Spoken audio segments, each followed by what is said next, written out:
Hello, and welcome to this webinar, the second in our Ideal Client series with the wonderful Tasha Prados, who is a business and marketing strategy coach and founder of Duraca Strategic. Today, we are covering the topic, standing out from your competitors. We addressed the topic, how to get the highest quality clients coming to you on July 16th, and I will drop a link in the chat to the recording of that webinar for anyone who missed it in a few minutes here. I am your moderator, Jenny Alton from the New York Small Business Development Center Central Office. The NYSBDC is a network of 20 campus-based centers and many more outreach offices located across New York State, along with a central office based in Albany. The NYSBDC is a U.S. Small Business Administration resource partner. Our free advising, education, research, and advocacy services are made possible by funding from the SBA, New York State, and our host campuses. So you know this session is being recorded. We will share a link to the recording with attendees in the next few days in a follow-up email. Attendees are muted and will not be on camera today. If you have any questions during the presentation, please don't hesitate to type them in the Q&A box as they come up. You can open Zoom's Q&A box from the Q&A button at the bottom of your Zoom window. We'll save questions for a Q&A session at the end of the presentation to make sure Tasha can get through all of her material first today. And now I will turn the time over to Tasha. Hi, everybody. Super excited to chat with you today. Do me a favor, we are going to use the chat a lot today. So go ahead and set the chat to go to everyone, not just hosts and panelists, and let me know where you're joining from today, what borough you're in, or where you guys are at. I'm actually in France. I'm a digital nomad. So hello from France. Would love to know where everybody is joining today. Hi, Brooklyn in the house. We've got Corinne. Hello. Where's everybody coming from today? Anybody else want to share? I'm really excited to chat with you guys today about how to stand out from your competitors. And like I said, we are going to use the chat a lot. Welcome, Althea from Syracuse. What up? How are you? So let's get started. Another Brooklyner. Yay! Welcome, William. Let's start by getting to know each other. Hi, Chelsea from the Bronx. Yes, I love it when you guys are in the chat. It makes me so happy. Welcome, welcome, welcome. Okay, so I want you guys to tell me in the chat, are you currently, give me a number 1 in the chat if you're currently working full-time on your business, or give me a number 2 in the chat if you either have another source of income, like a job, a part-time job, full-time job, or maybe you're currently looking for a job, or a 1 if you're supporting yourself full-time currently. Awesome. Okay, I see we have a mix. Hello, hello. Awesome, awesome. Okay, great. And feel free to also let me know in the chat what you guys do, what your business is. I'm really excited to spend the next hour with you talking about how to stand out from your competitors and why this is so important.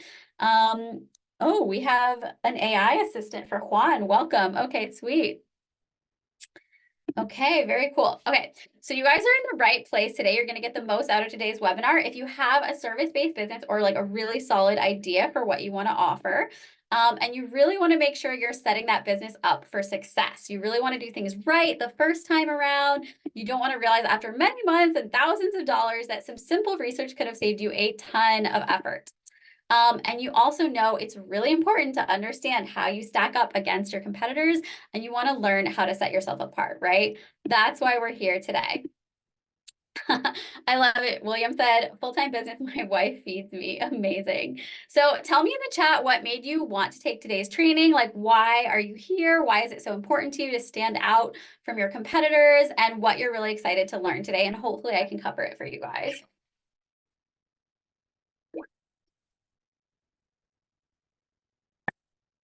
Give you guys a second to type.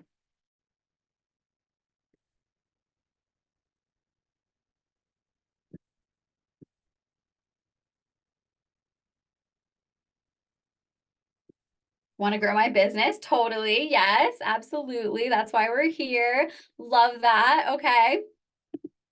All right. And then tell me too in the chat something really annoying or frustrating for you right now about developing your business. Maybe where you're struggling in terms of the growth, what you feel like is holding you back from standing out from your competitors. Give me some intel, people. Althea said, doing psych assessments, tired of insurance companies' low payment. Lola said, pricing strategy. Okay, we're not going to be able, we can talk about that in the Q&A for sure. That's not part of the, it's not super part of the topic of today's webinar. It's sort of tangentially related, but happy to chat about that a bit in the Q&A. That is something I work with my clients on a lot. Awesome. Anybody else have anything you want to share before we dive in, talking about how to stand out from our competitors? All right. Who else has been watching the Olympics? I'm obsessed. Also being here in France, pretty amazing. Do we have any other gymnastics and Simone Biles fans in the house? So I want to make today's webinar a little fun and interesting. Let's say Simone is like so stoked from winning all of her medals that she's like, listen, I am going to give 50 grand to the first entrepreneur in this webinar to get their next 10 clients. Okay, so who doesn't want that, right? A, you get 10 clients, B, you get 50 grand. And there's a lot of ways to go about this. There's a lot of ways to go about getting your next 10 clients. So we've got the approach of Struggle Bus Simon. He doesn't want to waste any time doing research. He wants to jump right in so he can get straight into making money. And as a result, he has no idea what other businesses are offering in terms of services, how they're marketing. He's not really sure what's unique about his offer. He ends up signing one friend, one random person from Instagram, and one contact from LinkedIn, but he's not sure why they chose him over anyone else. Then we've got Sold Out Sam. Sam does her market research before she gets started to understand what's different about her service from her competitors. From looking at what her competitors are doing, she realizes what sets her offer apart and also that no one has yet partnered with an organization that reaches her ideal client. Sam bags a partnership with them, emphasizes the things that are special about her business, and bags 10 clients. Who do we want to be in this scenario? Let me know in the chat. Option 1, Struggle Bus Simon, or option 2, Sold Out Sam. I know I want to be option 2. We got a lot of 2s. Yeah, option 2, right? We want to be Sold Out Sam for sure. Hi, I'm Tasha. I'm here to help the Struggle Bus Simons of the world become the Sold Out Sams of the world. I always wanted to make a difference. I just wasn't sure what I had to offer that was unique. This is me in the Peace Corps in Peru many years ago. I accidentally became an entrepreneur as a marketing strategist. This is my friend Dawn. She's the first entrepreneur that I coached. She's now gone to get over $1 million in venture capital funding. If you have kinky curly hair, go check out The Most Curls. She is amazing. She was just on Shark Tank and got a deal. I knew when I started my business that I wanted consistent income. I wanted to be my own boss. I wanted time for me and time to enjoy my life and not just work. And I wanted to travel the world and choose my own hours. Hello from France, right? And I wanted to find dream clients and know that I was making a difference. Let me know if any of these reasons resonate with you in the chat or why you wanted to be your own boss, what that driving force was for you in starting your business. 100. Thank you, Chelsea. And when I started my business, the truth is on Instagram, it looked like things were going great, but reality was a lot tougher. And let me know if this resonates with you guys, but I was really struggling. I was working all the time. I felt like I was chained to my desk. I was skipping the gym even. Like this is a real shot of the desk I was working from in my horrible basement where I was working from. All of the above. Yeah. In reality, I was Struggle Bus Simon, and that is why I am so passionate about this topic. This is actual footage of me during my Struggle Bus Simon days, trying to do all the things. And the fact is, it's like if I had just done some foundational work and really gotten the basics in place, I would have been so much better off. Like, let me know if you guys can relate to this. Thank you, Althea. Yeah, I was burned out, busting my booty, and I was starting to question myself. And then I was like, girl, what are you doing? You spent 4 years working at a top 3 global advertising agency. You've managed multi-million-dollar campaigns for US government clients, for Fortune 500 companies. You won dozens of industry awards. And I was like, okay, I just need to apply the same principles that Ogilvy, yes, hi, Chelsea. I was like, I just need to apply the same principles that I have used for my clients working there to myself and my own business. It sounds so basic and it's like, why didn't I just do that sooner? But it took me a while to have that light bulb moment. And so I kind of started using everything I had learned over 4 years at that advertising agency, everything I had learned over 10 years in communications. I was like, let me apply this stuff to my own business. Like, why am I diving in head first, trying to do all these things without doing all these foundational elements that I would do if I was designing a campaign, a business strategy for for a client, if I was working at this agency or if I was working in one of my past roles. So I kind of developed my own methodology of how to successfully validate a business idea, do your competitor research, do your market research, and things really turned around for me, which was awesome. This is when I very first started my business, September 2019. I quit my job. I got a one-way ticket to Bali. February 2019, I made my first $770 in my business. By March 2020, I'd made my first 4 figures. By April 2020, I'd made my first 5 figures.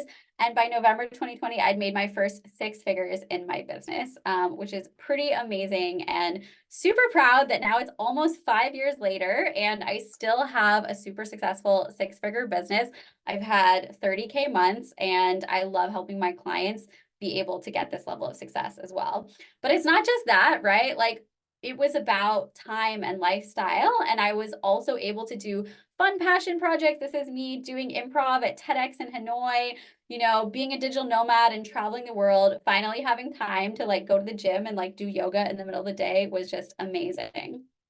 So I was able to design my ideal life, doing work that made me happy, having more money than ever before, and actually working fewer hours. Let me know in the chat if you are ready for that. So before, when I had my job, I was working 50 to 60 hours a week, making 6K a month, working 10 to 12-hour days, sometimes on the weekend, with 10 vacation days a year. Let me know if you're in that spot now or if you've been there. Now I work about half that and I make about twice that, and I'm constantly traveling and even going on adventures during the workday, and I have financial and time freedom. Oh, thank you guys so much for your love in the chat. So I want to talk to you about how to get there. So here's some mistakes you want to avoid. I was doing 3 big mistakes that really kept me stuck. Mistake number 1, and if you haven't launched your business, this is really important. Thinking your business idea has to be perfect before you launch. Where are my perfectionists at? Overthinkers, because this was me. Let me know in the chat if that is you. We are afraid to fail because we are taught how people see us matters, right? But if you're not putting yourself out there, and this applies to people who already have businesses too, how can you get clients, right? You have to be putting yourself out there. You have to be talking about your services if you're going to get clients. And I work with so many people who are afraid to be salesy, but if people don't know about your services, they cannot hire you. Okay, I'm going to give you guys an example to drive this home. This is Sergey. He is an artist, right? He spends tons of money on his supplies, right? On his beautiful paints. He spends 2 years working on his masterpiece, right? He's an artiste, but he spent so much time on it, he's not going to sell it for less than 6 figures, right? To make it worth all that time and effort. But luxury buyers don't seem interested, and his masterpiece just sits in his studio. Then we have Lucia. She picks a niche of family portraits based on her skills and interests.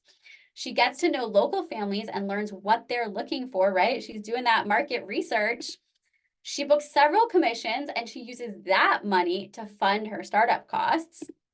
Her buyers are so pleased with her work, they spread the word. She has a waiting list and can pick projects that sing to her soul. She's always talking to clients, so she's always becoming a better artist and businesswoman, right? Let me know if this was oh yeah, okay, I need to just start getting out there and doing the thing and talking to the people, and getting the research done and actually talking to the potential clients. You will get so much further, so much faster, and getting the money to then reinvest, that is the way. If you spend infinite hours perfecting your idea, that does not equal how successful your business will be, right? You have to get out. Yeah, Chelsea says my perfectionism is definitely holding me back. 100%. It's true for a lot of us. We need to start talking to people and actually putting ourselves out there, because no matter how long you spend thinking and perfecting your idea, there is nothing like talking to real people and working with real clients to help you perfect your business model. I promise. Mistake number 2, not figuring out who your ideal client is. And y'all would be surprised how many business owners I work with who are so far along in their business and they don't really truly have their ideal client identified. Let me know if this is you, if you're not totally sure who your actual perfect match client is. And if you said, I'll work with anyone, I'll work with everyone. We want to help everyone, of course, and we are told that to get sales, we need to make a name for ourselves before we can get choosy. But if you're not even sure who your dream client is, why are they going to choose you, right? Let me give you an example. Okay, this is Chef Bobo, right? He is an amazing chef and he's opening up a sushi restaurant. And then he's like, you know what? Let's also add, the restaurant's going to be in America. So like, we got to also have burgers and pizza, because this is America. And then he's like, but you know what? Everyone loves tacos. So like, let's also definitely have some tacos. But you know what? Now we're on this side. Let's throw in some more Asian fusion. Like let's throw in some Japanese, some Thai. I'm sorry, some Chinese, some Thai. So if you're walking by Chef Bobo's restaurant and you see that they're serving sushi, burgers, pizza, tacos, Chinese, and Thai, are you going to eat there? When you're thinking, I want sushi, are you going to think, I'm going to go to Chef Bobo's? This is a little bit what it's like when you're like, okay, I'm going to sell my services to everybody, right? If we are trying to serve everyone, we're going to end up serving no one. This is a quote from David Ogilvy, the founder of my old advertising agency. He said, many want their brand to be all things to all people. They end up with less than something. If you try to launch to everyone, you are going to end up selling to no one. Your ideal client needs to very clearly see themselves in your marketing and in your messaging and know that you're speaking directly to them. If you're trying to speak to too many different kinds of people, and if you're trying to speak to everyone, your ideal client isn't going to think that your offer is for them, and they're not going to think that your solution is tailored enough for them, especially premium clients, which is a big focus of my work. Okay, mistake number 3. Wasting tons of time and money trying to build a fancy website and a big social media following. Let me know if this is you. We believe we need a big audience and consistent content, right? That's what everybody talks about because we are told that we need to establish credibility and get sales. Most entrepreneurs I see are building their marketing the colorful junk car way. And let me explain what I mean by this. This is getting distracted by shiny objects. So if you're having a hard time getting clients and you're like, I need a marketing strategy, I don't have one. You're like, I don't have the money to build a new custom car. I'm just going to go get a used car. I'm going to look around. I'm going to see what everybody else is doing, and I'm going to try to make it work for me. So in this analogy, the used car is somebody else's marketing strategy, right? So you're like, okay, I'm talking to Tom. Tom is doing podcasts. He's getting a really great result with podcasts. So like, I'm going to try that, But the thing is, this used car, it's not so great. It's not a good fit for you and for your business. And so it catches on fire. And you're like, shoot, this isn't getting me the results that I want. I'm not getting the clients that I want. How can I fix this? What else can I throw on there? Who else can I talk to? And so you're like, Alicia, what have you been doing to get clients? And she's like, oh, I do Instagram lives all the time and I get tons of clients, So you're like, okay, I'm going to try to do some Instagram lives. You're like, let me slap a coat of paint on that car. Let me do some Instagram lives. And you're like, okay, maybe I get a client or two, but it's not coming consistently. And you're like, oh my God, what am I doing wrong? Let me know in the chat if this is resonating with you guys. You're like, what am I doing wrong? So you're like, okay, who else could I talk to?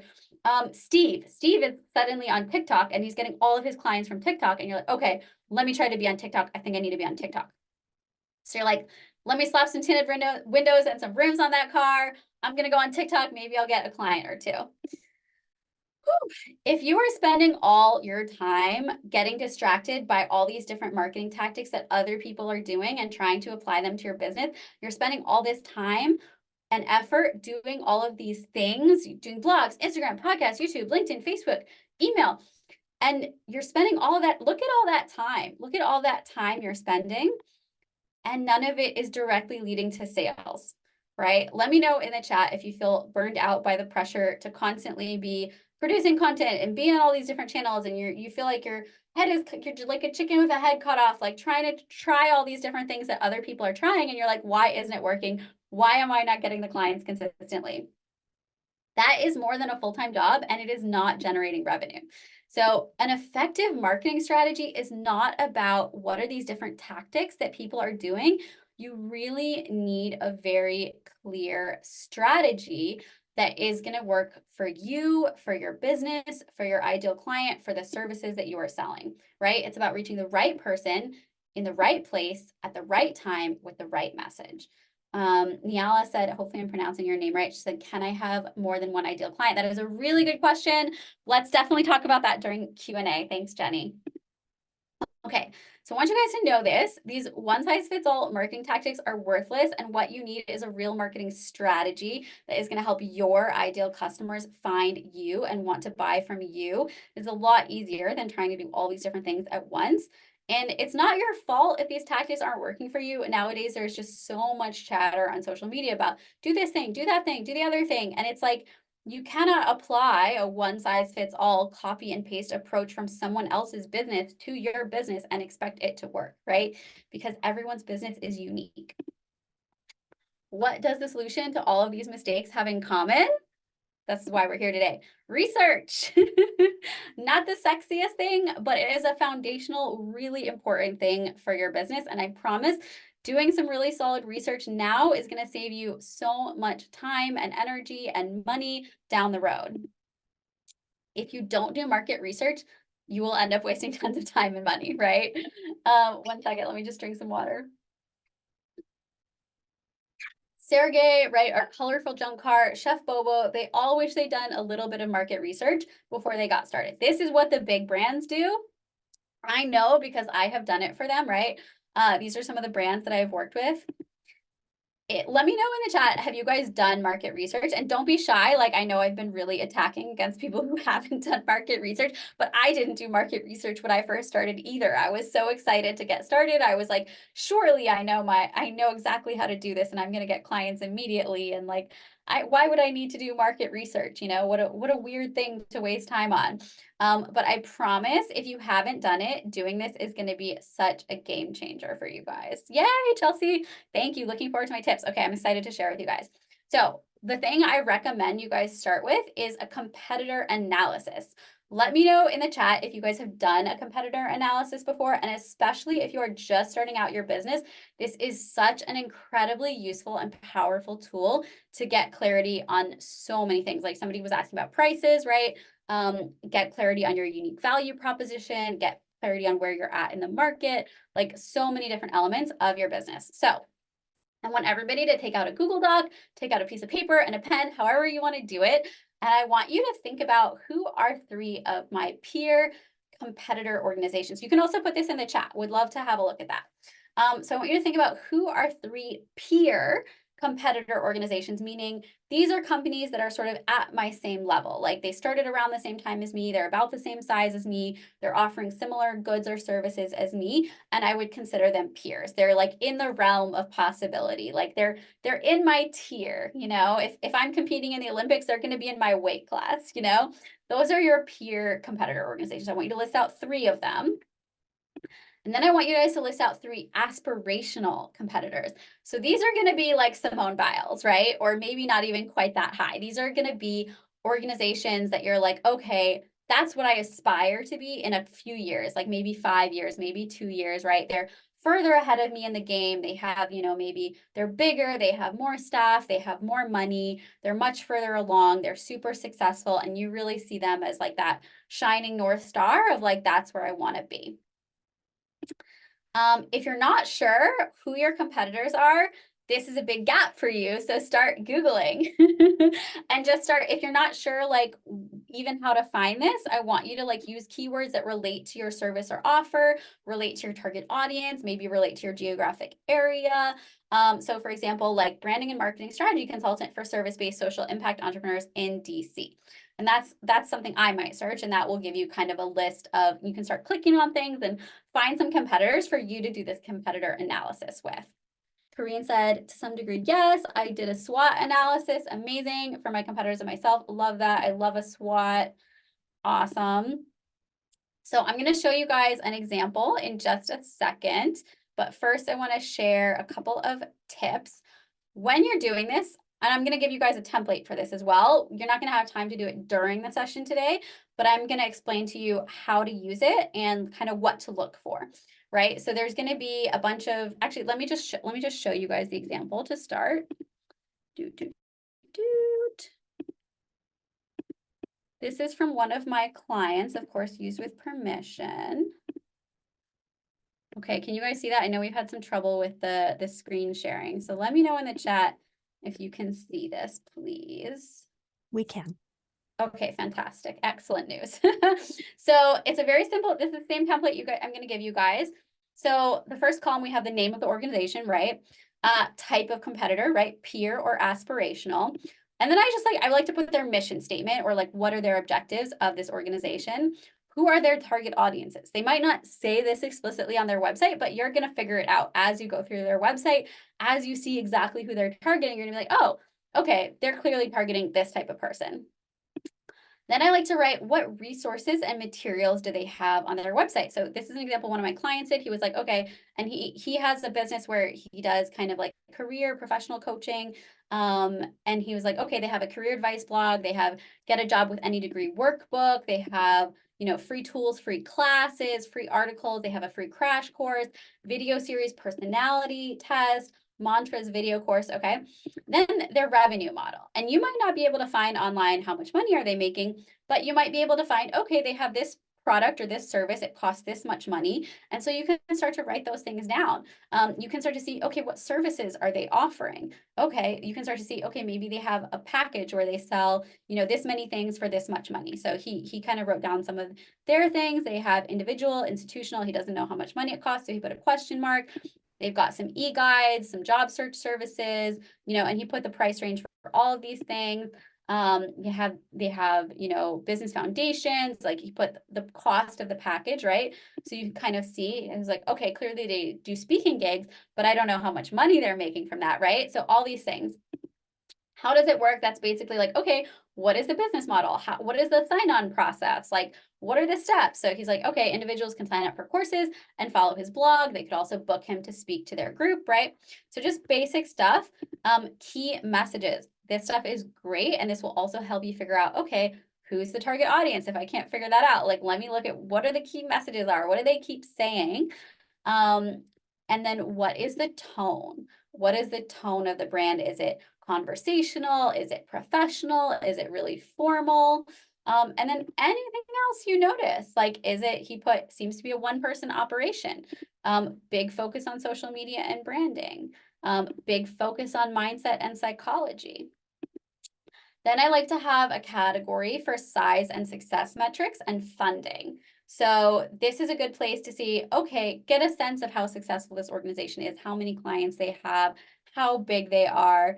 You know, there's a lot of different ways to do this. If it's a really big company, you can maybe find this information online. It might even be on their Wikipedia page. But you can also take a look, okay, how many followers do they have on LinkedIn, right? How many staff members do they have? Oh, okay, this one was featured in a ton of earned media publications. So they have a lot of credibility. This one has some certifications. Okay, great. So this will kind of give you a sense. And then reach channels used to communicate and or sell. So where are they presenting themselves online? A lot of them are on Facebook, LinkedIn, Instagram, and YouTube. And then what's the link to their website, right? So you can easily go back anytime. So that is the example, and I'm going to give you guys this template in just a little bit, but I want to explain a little bit about what I want you guys to do with this and what I want you to look for when you're doing your competitor analysis and your competitor landscape scan.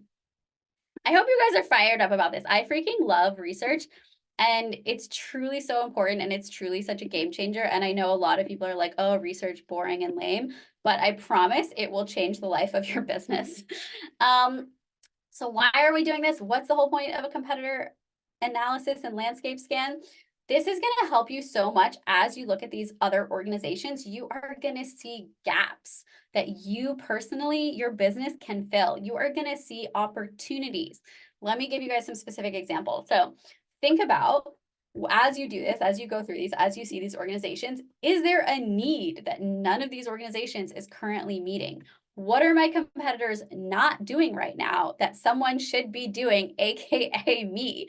What services might I want to offer to fill that gap? Is someone else already doing exactly what you wanted to do for the exact same audience? That doesn't mean you don't need to do it, but that's something you want to pay attention to because you want to see what's working for them, what's successful for them.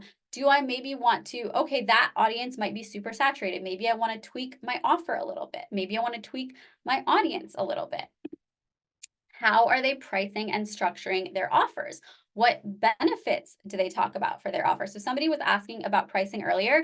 I have a whole pricing methodology that I teach my clients. I don't recommend pricing solely based on what your competitors are doing, but it is definitely a piece of the puzzle that you want to have because if all your clients are charging, $100 an hour and you've been charging $50 an hour, well, girl, you better up those rates, right?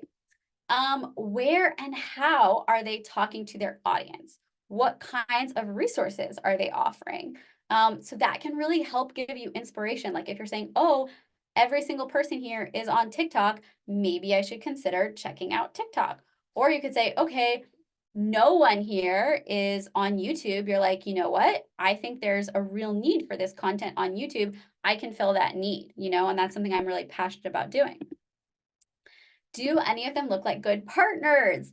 So we're talking about competitors, right? But these are great people to talk to. Like your competitor businesses, especially in the small business world, can be super great and lovely to connect with and talk to, and they will often help you out so much. So don't be afraid to reach out and talk to your competitors because they will just 1 hour with them is going to give you so much information that would be so hard for you to get any other way. Like so many people, you'd be surprised at how many of your competitors will be super happy to tell you all about their business model, their business process, how much they're charging, how to like save time and money, like what they're putting in their contracts to like save their butts. Like you want to talk to them. So look and see. Maybe also they, have a podcast that you would be a great guest on and you can reach more of your ideal clients. Like, do they have a blog you want to collaborate on?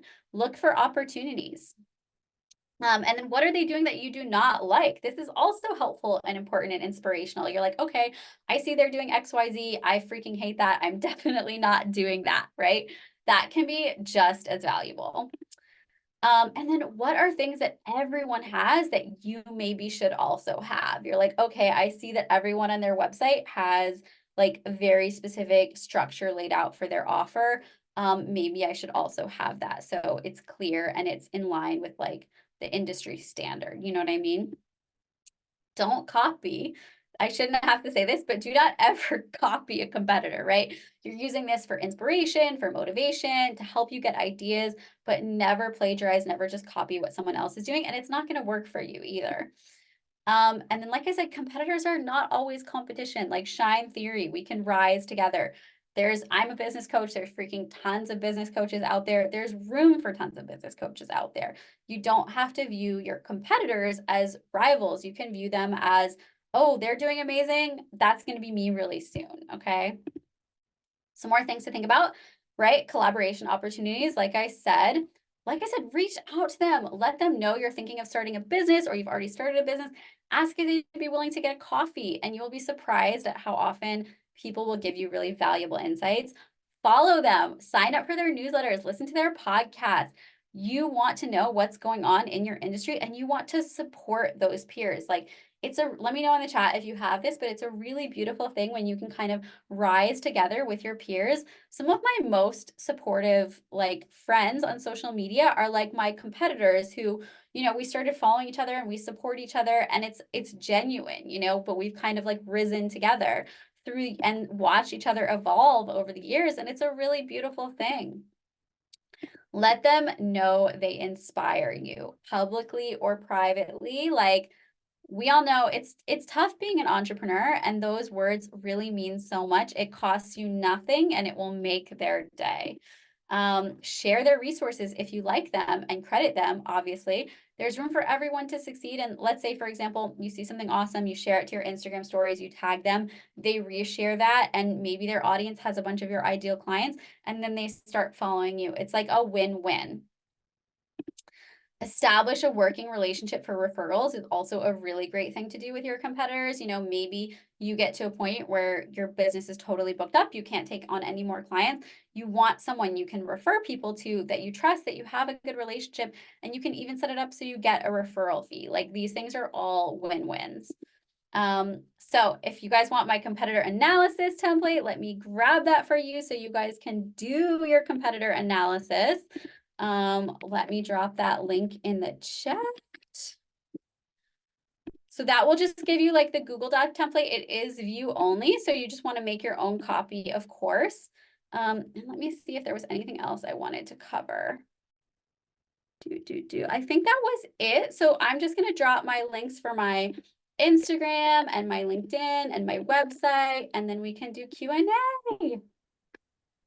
Thank you guys for all of your participation in the chat, and I'm excited to answer your questions. So let me know what questions you guys have. Yes, and please drop those questions in that Q&A box. You can open the Q&A button at the bottom of your Zoom window. You'll see a Q&A button there. And yes, lots of thank yous for the resources. Let me know how it goes. You guys message me on Instagram or LinkedIn. Let me know what you learned from doing this. Okay, so let's go ahead and go back to a couple of questions that came up during the presentation, and then please, everyone, get your questions into the Q&A box. We have time with Tasha. All right, so first of all, someone brought up, is it possible to have more than one ideal client? Great question. I would say definitely yes, but you also want to be careful with this, right? I think it's important. You want to have a smart business model that's intelligently structured, and ideally you want to be, it depends what you sell, right? And if this person wants to share more details in the chat about their business, like the services that they sell, the kinds of clients they work with, I'm more than happy to give a more specific answer. It behooves you to be very specific in your marketing and your messaging to speak directly to your ideal client. Now, you might have multiple ideal clients, right? And that can be totally fine. It can be totally fine to have multiple products or services. Where you want to be careful with this is you don't want those things to compete against each other and cannibalize each other. For example, if, like, let's say your ideal client is like a travel nurse, maybe you don't want to have a $30 offer for a travel nurse and a $50K offer for a travel nurse being promoted at the same time with similar messaging, because why would the person choose the $50K offer when they could choose the $30 offer?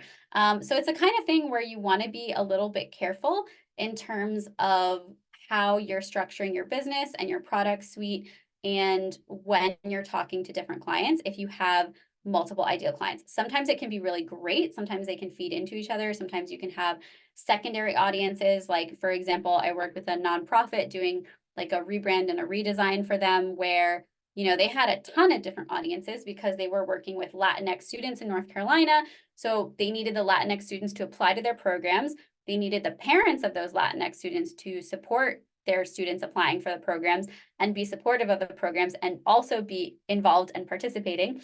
They needed donors and funders donating to the organization. They needed lawmakers and policymakers to do more to advance education for Latinos in North Carolina. So they needed support from teachers in the school system and administrators in the school system to bring in their programs, right? So those are a ton of different audiences, but they're all around the same topic, the same goal. And so it's all about really understanding each individual audience, how they relate to each other, and how you message to those audiences while staying focused on the priorities of your business. So in that case, a huge priority for them is obviously going to be fundraising, and a big priority is going to be how they message to their donors. But they're also going to have to take some time and energy messaging to the students to apply to their programs, messaging to the parents to make them feel comfortable with that, and then messaging on the policy issues and all the other stuff. So it can be complicated, but as long as you are clear in who the different audiences are, and you're very clear and specific in your messaging, and you're very clear and specific in the calls to action for what you want each audience to do, and you're offering them a very specific, again, call to action product service that you want them to buy or do with you, then you should be good. Hopefully that helps. Yes, and this person added that they do desserts and sweets. Their ideal client would be catering for weddings and special events. Amazing. Well, that's great because weddings and special, like, I mean, weddings is a whole industry, right? So that in itself is going to help you so much in being really specific in targeting your clients. And hopefully finding those clients. I think where maybe you will find a little bit of difficulty actually is in combining weddings with those other special events, right? Like, because what are the other special events? Who are those ideal clients? And maybe that's even a different brand because weddings is so specific and it's such a big deal and is like such a thing. It might be even be hard to mix those two things together.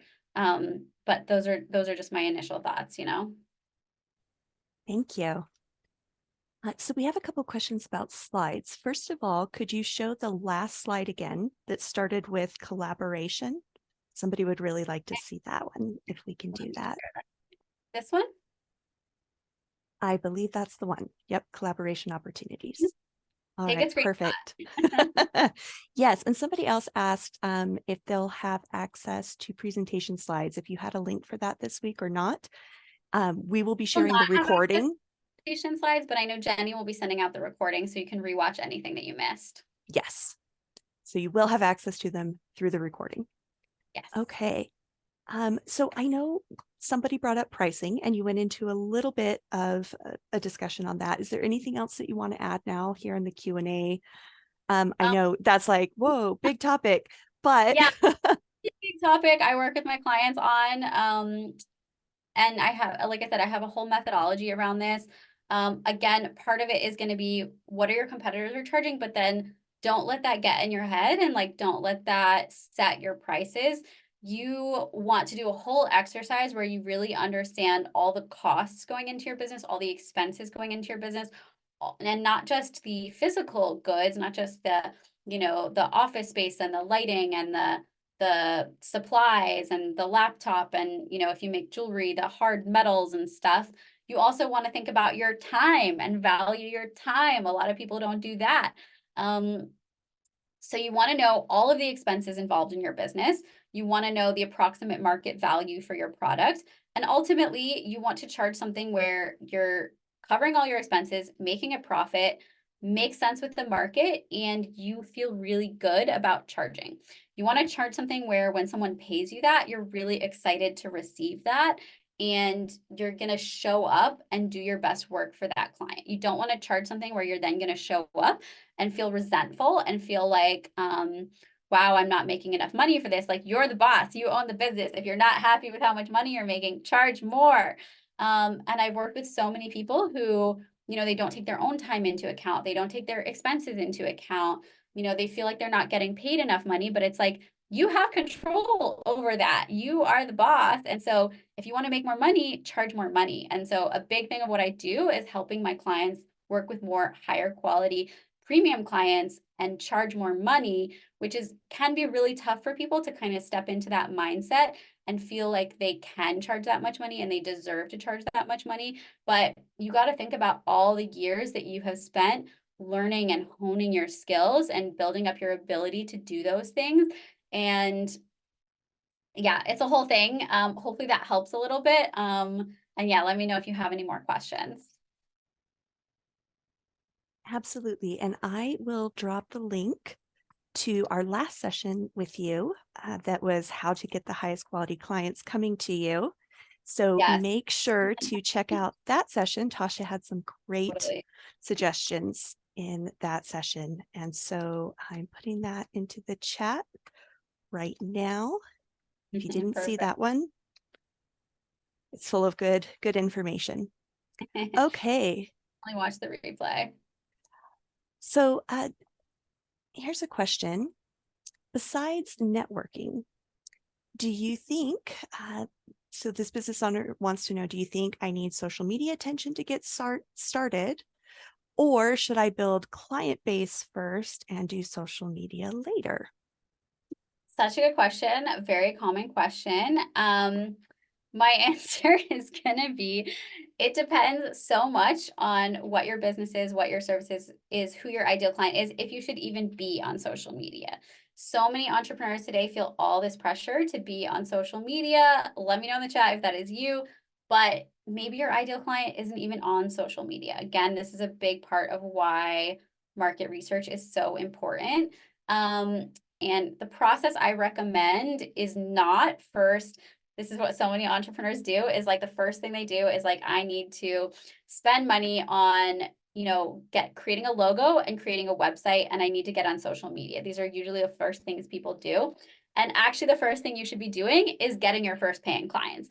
And you can do that without a website, without social media, without a logo. Once you get your first paying clients, you are going to get, no matter how much market research you do, which it's going to be so helpful, once you get your first paying clients, you're going to get money that you can then reinvest in all of those things. You're also going to get so much more clarity on exactly what to say on your website.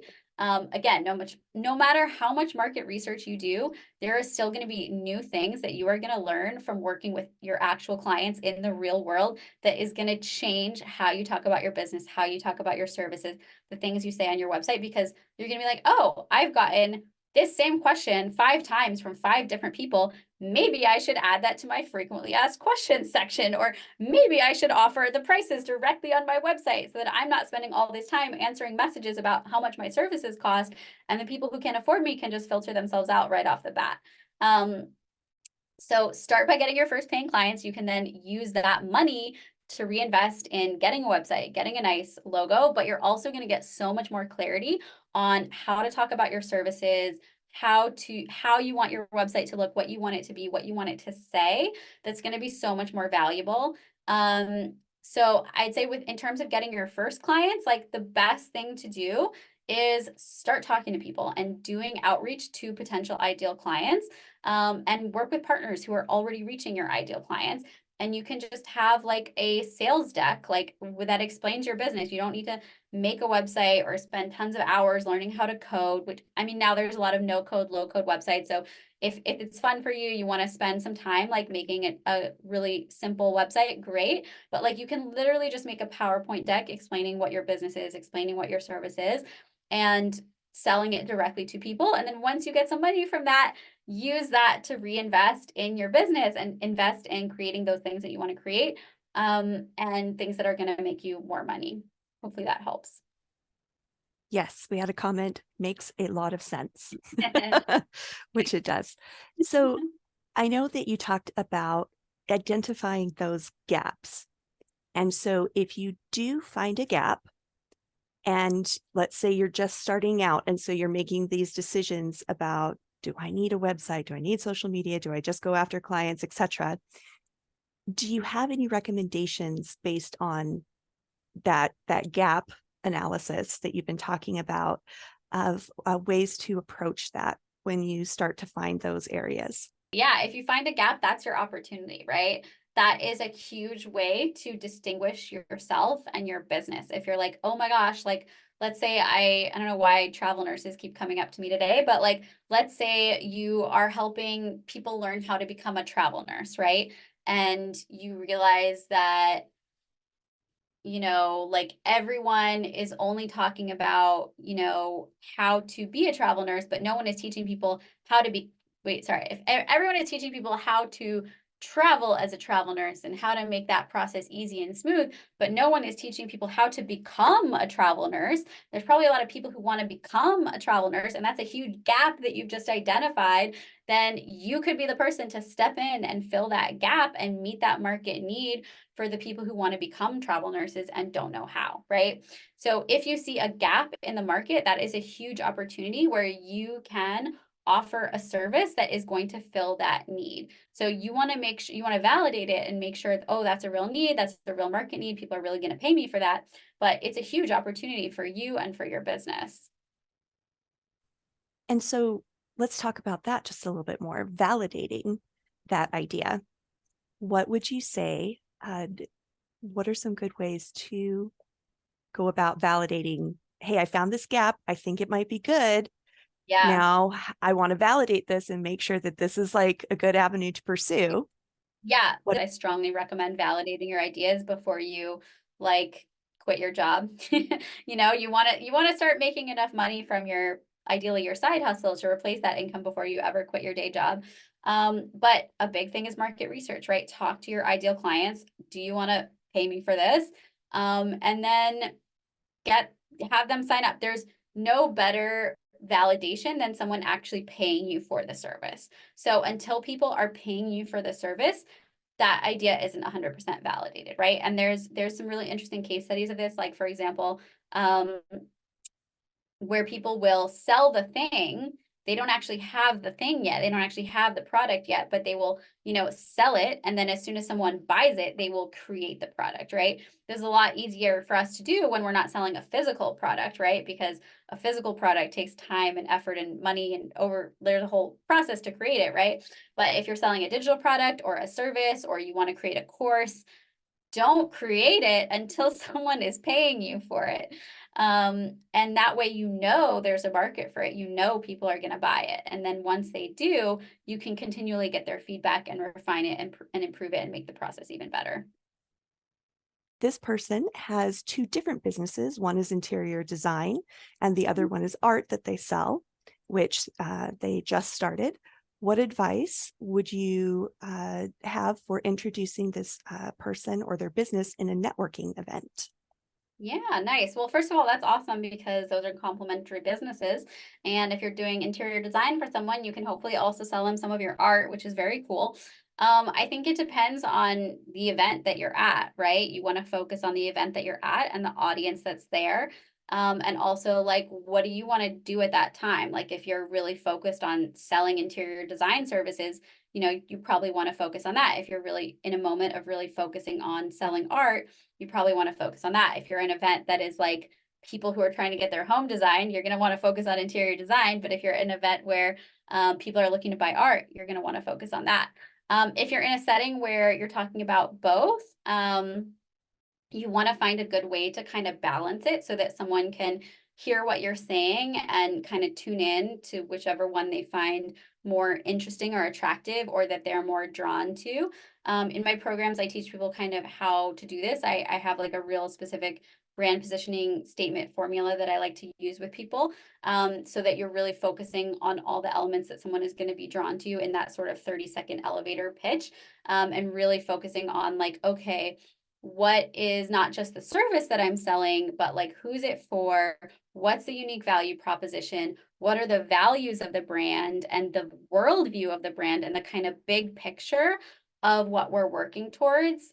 This is a big step that a lot of entrepreneurs, especially smaller businesses and early stage entrepreneurs, don't really think about. You really focus on what is the product or the service that I sell. And it's really exciting when you can kind of tie it to a larger mission and vision. So, William, or was it William? No, it was Paggy. I Yes, think I Paggy. would say Paggy. I would say, what is the overall vision that ties those two things together? Because they're both sort of about art, and, like interior design is also very artistic, right? So think about like, what is your worldview? Like, why did you start these businesses? What values does your ideal client have? Like, what is that mission? And like, find a way to tie those things together. Totally. And so with that, if Paggy is looking at that overall view, would you recommend putting both businesses in the email signature, for instance? Well, you can have multiple email signatures, right? So you can kind of select it based on who you're emailing. So I'd be a little selective, and you might not want to include both of them all the time. But if it's someone that you have no idea, then yeah, absolutely include both, because you never know. All right. Do you have any recommendations for CRMs or newsletter platforms Good. that you find work well for small business owners? Yeah, totally. So for anyone who doesn't know, a CRM is a customer relationship management tool, and it's a software tool that kind of really helps you keep track of individual customers. And I would say for any entrepreneur, you should be tracking this, but you don't need a CRM necessarily. You can literally use a Google Sheet.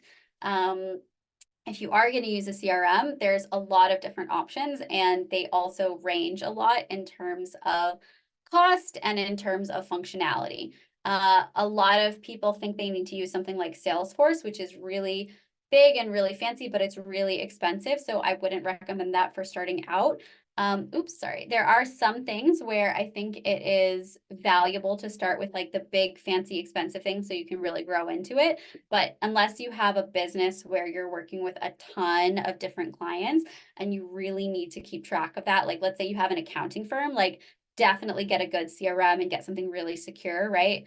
But if you have, kind of a more like if you're a freelancer or a consultant, you probably don't need that level of sophistication. There's like a free version of HubSpot. There's like a lot of good ones, or even maybe just using your email marketing platform, right? For email marketing, I used to have MailerLite. I love that. I think they have a really good free product. I have heard good things about ConvertKit. I actually also use ConvertKit for my other business.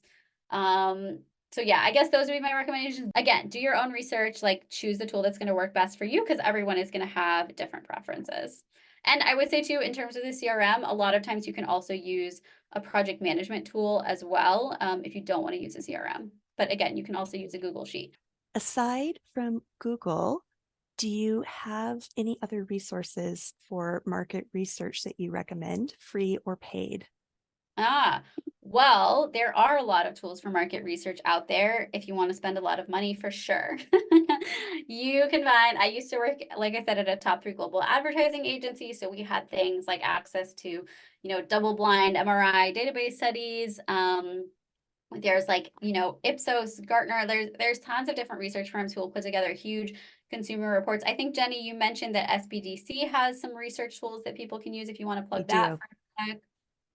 Yeah, absolutely. We do have a research network here. So if you're a client of the NYSBDC, your advisor can request data from the research network, and they pull from all sorts of databases, different kinds of data that can be helpful to small business owners as they look at some of these market research, competitor analysis, things like that. So definitely, if you're not a client, become one. If you are a client, know that your advisor can make that request for you to our research network. And all of our services are no cost because we are a government-funded program. Thank you, Tasha.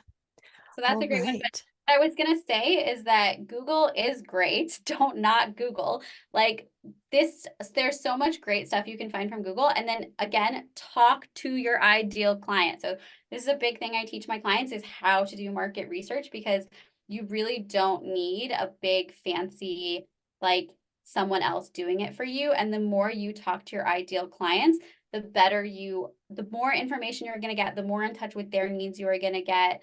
The more you're going to understand how you should be talking about your offer in their language. You really want to understand what is motivating them, what things are they thinking about, where are they looking for this information when they're thinking about hiring someone like me so that you can then go be in those places, and like what language are they using to describe their problems, their needs, their desires, and then speak to them in that language. And then, Thank you. Heidi, I saw you asked, what are the most important information I should keep in the client sheet besides contact information? I dropped my webinar on how to start tracking your leads, which is basically where I talk about how to have a CRM without a CRM and why you should be doing that and why it's so important to track your leads and follow up with them. It's really all about, it's not storing their contact information. That's not what you need. You need to know who are the people that are interested in working with me and when and how do I stay in touch with them so that they then hire me and not forget to follow up with them because that is a huge way to lose sales is not ever following up with the person. Just send me questions on Instagram or LinkedIn. I shared my info there. And thank Yes. you guys so much for having me. You are so much fun and you're so active in the chat. So thank you guys so much for being a great audience. It's been a pleasure having you today. And if our attendees have a moment to fill out our survey, we'd love getting your feedback. Thank you again, Tasha, and have a great rest of your day, everyone. Bye-bye. Guys, thank you so much.